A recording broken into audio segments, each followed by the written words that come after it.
그리스도의 삶이 어떤 모습이 하는가 그런 것들을 많이 이야기합니다.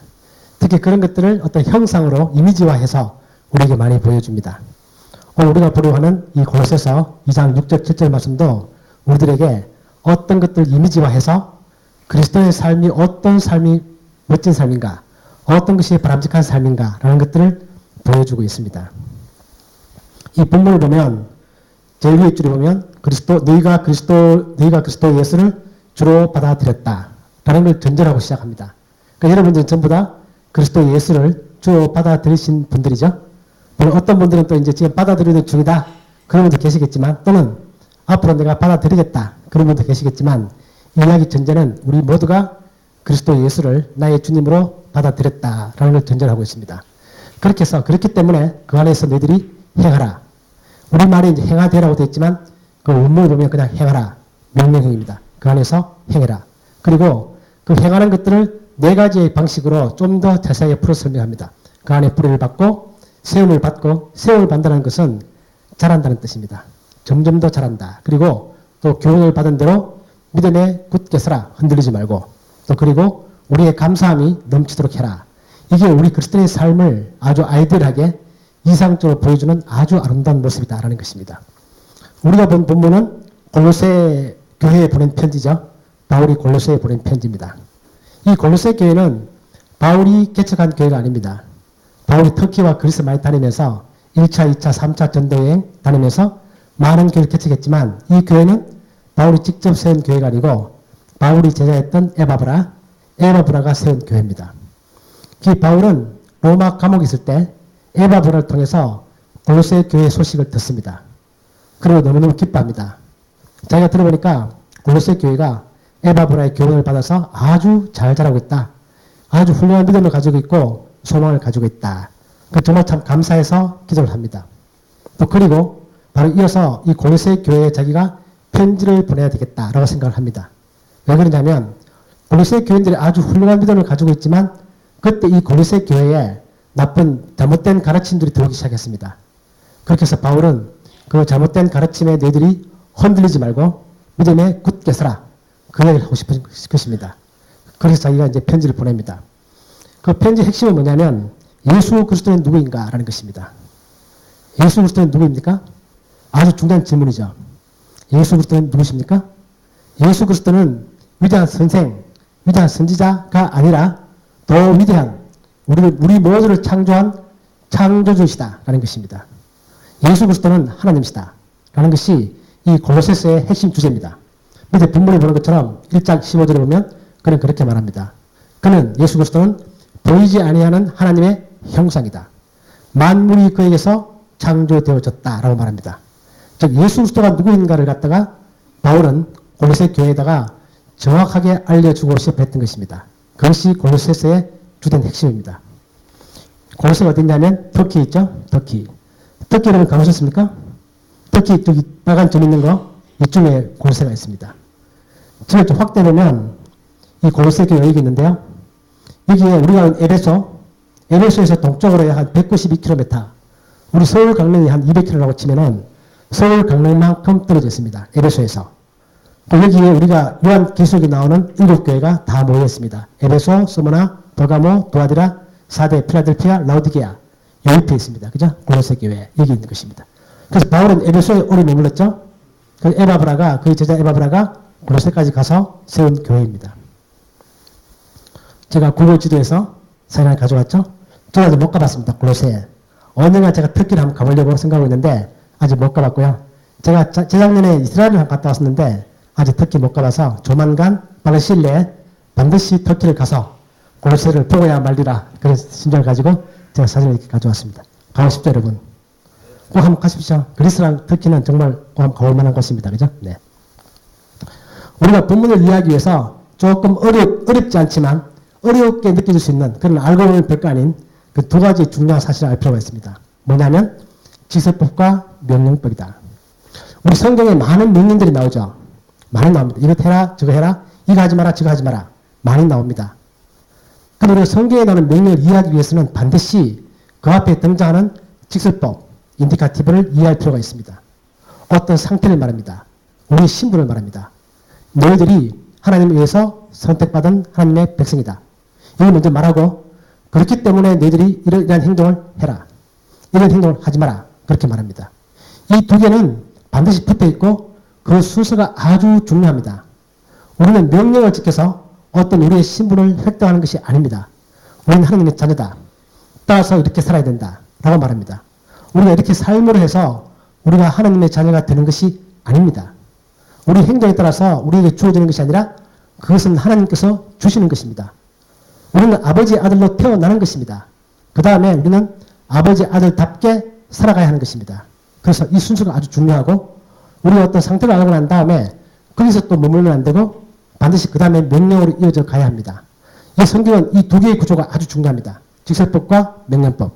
순서가 중요하다. 이 두 개는 항상 붙어 다닌다는 것입니다. 성경에 보면 출애굽기 하나님께서 모세를 통해서 십계명을 주실 때 너희들은 애굽에서 구원을 받았다. 그렇기 때문에 십계명을 지켜라. 그렇게 말합니다. 모세에게 준 타이밍도 훨씬 뒤이죠. 출애굽하고 난 다음입니다.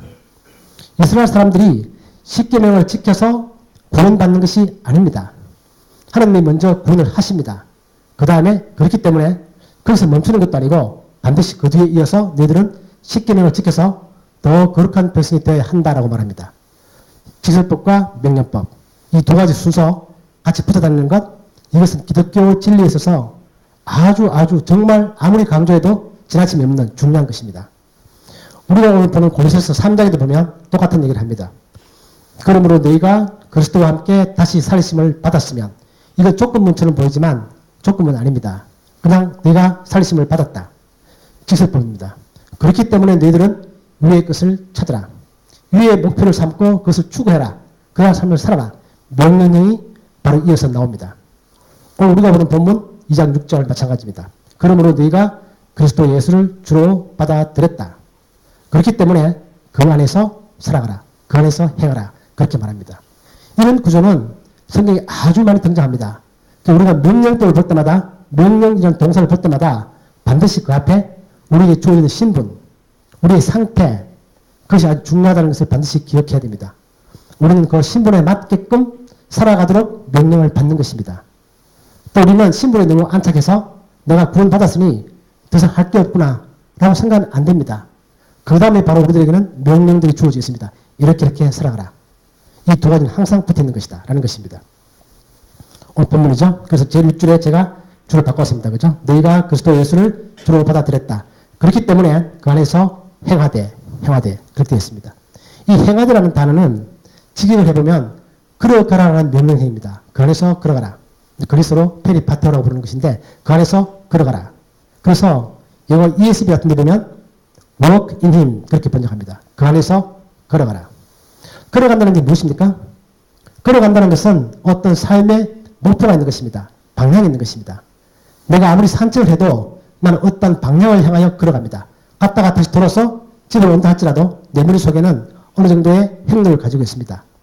걸어간다는 동사는 내게 목표가 있다. 또 그리고 걸어간다는 것은 쉬지 않는다.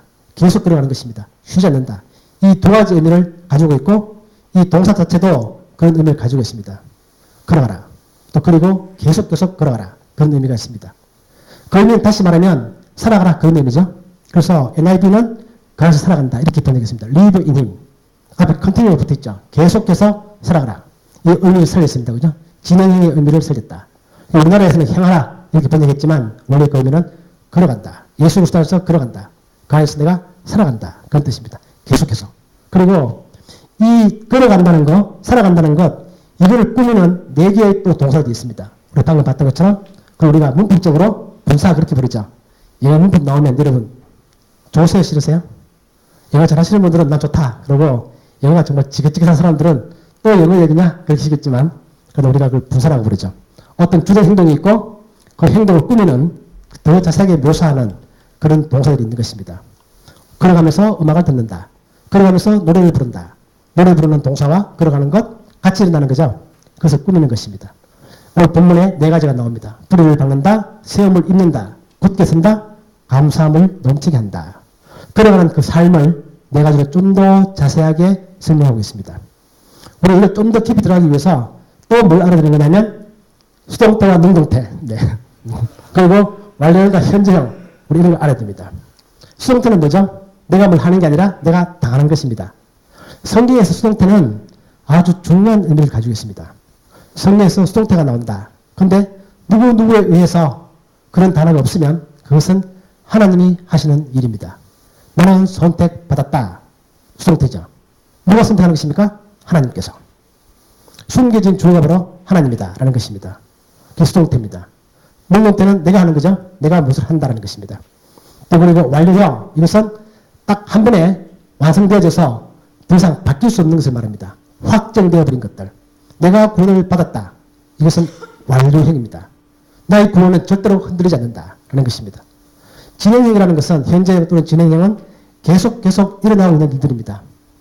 2018년 오늘 6월 5일 오늘 현재도 일어나고 있는 일들 성경에 대해서 분명히 구분해서 그렇게 설명을 합니다. 우리 번역 과정 속에서 그 의미가 많이 죽지만 그 원어들 속에는 그런 의미들이 분명히 다 살아있습니다. 그 제가 이제 퀴즈를 낼 거거든요. 이 네 가지 여러분들 머리 기억하셨으면 하나씩 한번 보자라는 거죠. 첫 번째, 뿌리를 박는다. 첫 번째 분사. 수동태, 능동태 뭘까요? 그 안에 뿌리를 박으며 우리말로 보면 능동태처럼 보이죠. 번역이 그렇게 있지만 실제 이 의미는 수동태입니다. 우리가 뿌리가 박히는 것입니다. 뿌리가 박힌다.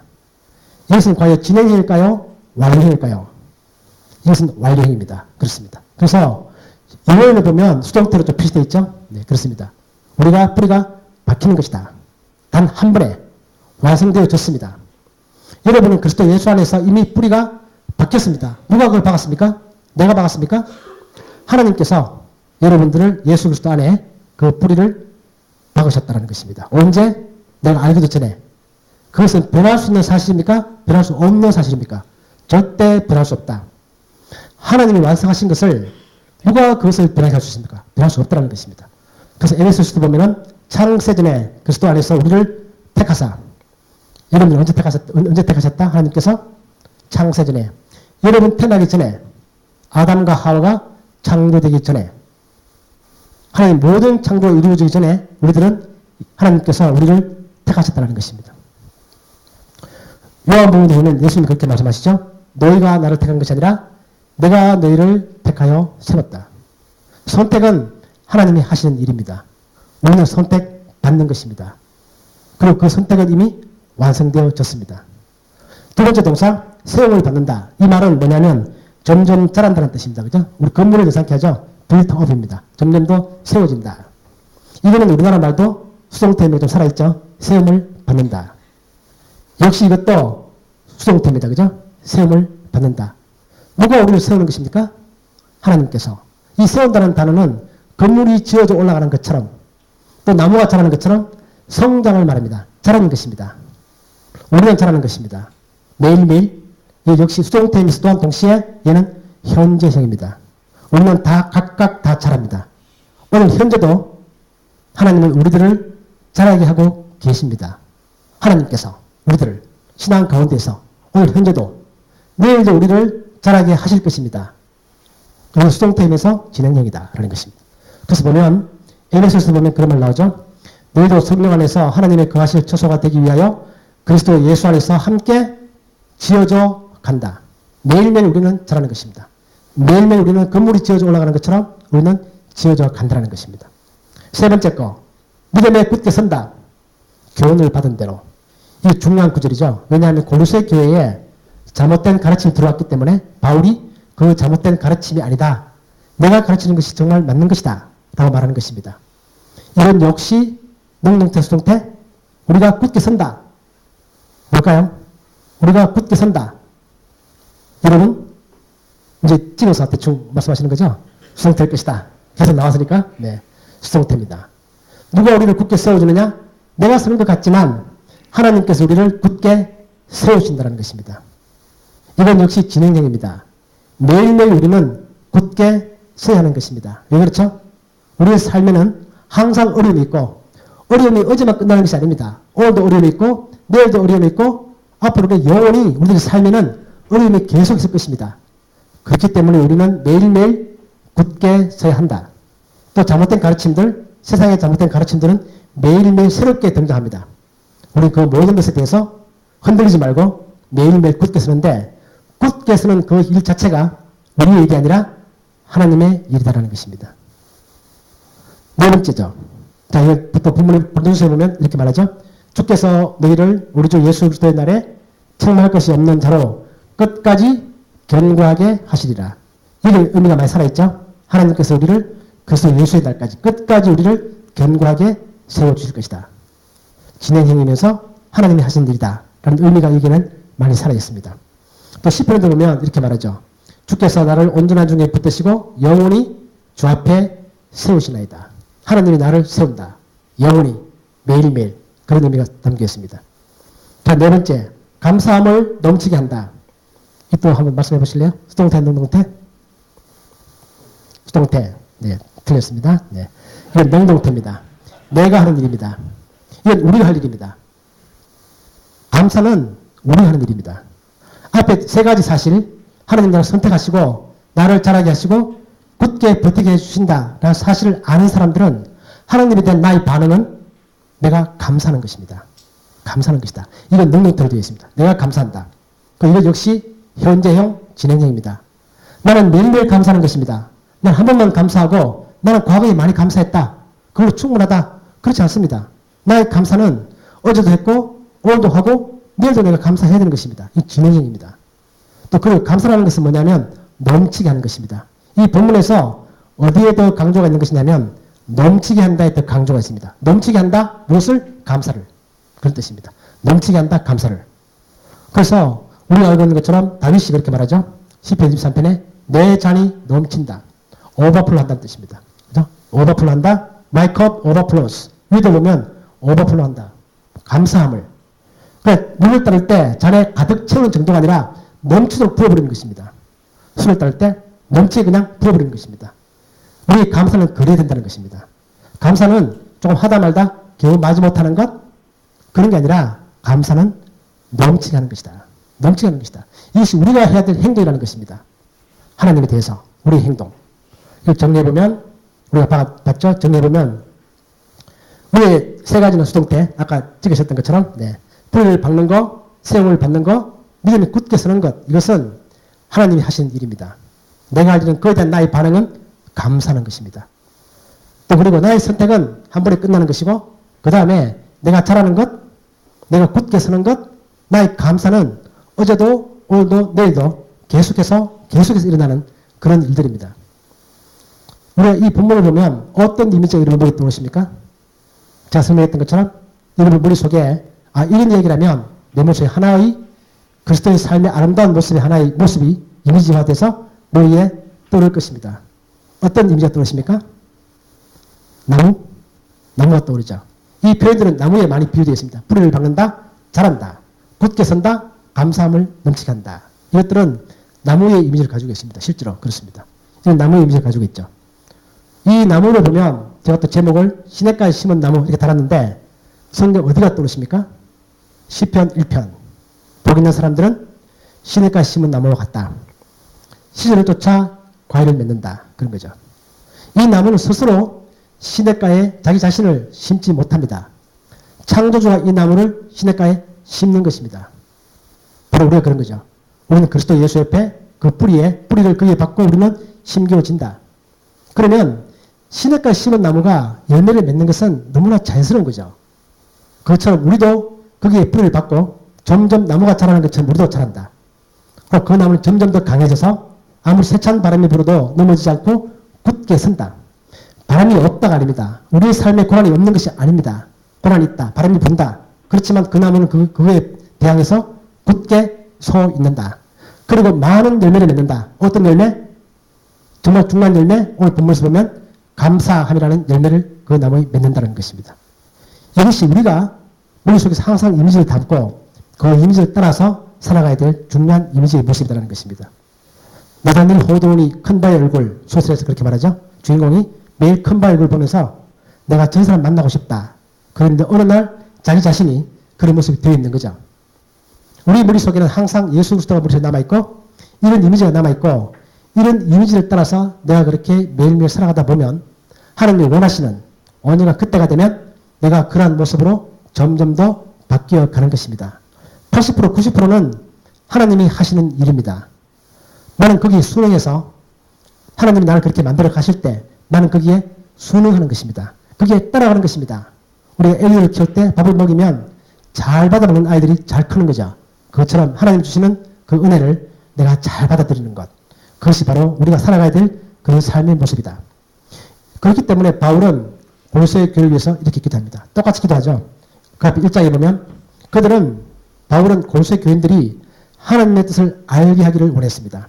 하나님의 뜻, 여러분들을 향한 하나님의 뜻, 선택하시고 구원하시는 하나님의 뜻 알기 위해서 기도했고, 또 여러분들이 점점 더 하나님을 아는 것에 잘할 수 있도록 매일매일입니다. 절대로 멈추시면 안 됩니다. 언제까지? 내가 죽는 날까지. 나는 계속 자라야 하는 것입니다. 하나님은 자라게 하실 것이고 나는 자라야 하는 것입니다. 나는 또 점점 더 강해집니다. 그래서 내 삶에는 더욱더 감사의 열매가 풍성히 맺히게 된다는 것입니다. 바울이 그렇게 기도했던 것처럼 우리도 첫 번째 우리 자신을 위해서 그렇게 기도하시면서 또 우리 주변의 사람들을 위해서, 우리 가족들을 위해서, 나의 교회 교인들을 위해서, 내가 돕는 모든 사람들을 위해서 이런 기도를 바울처럼 이렇게 하고 그러한 삶을 살기를 예수님의 이름으로 축복합니다. 아멘.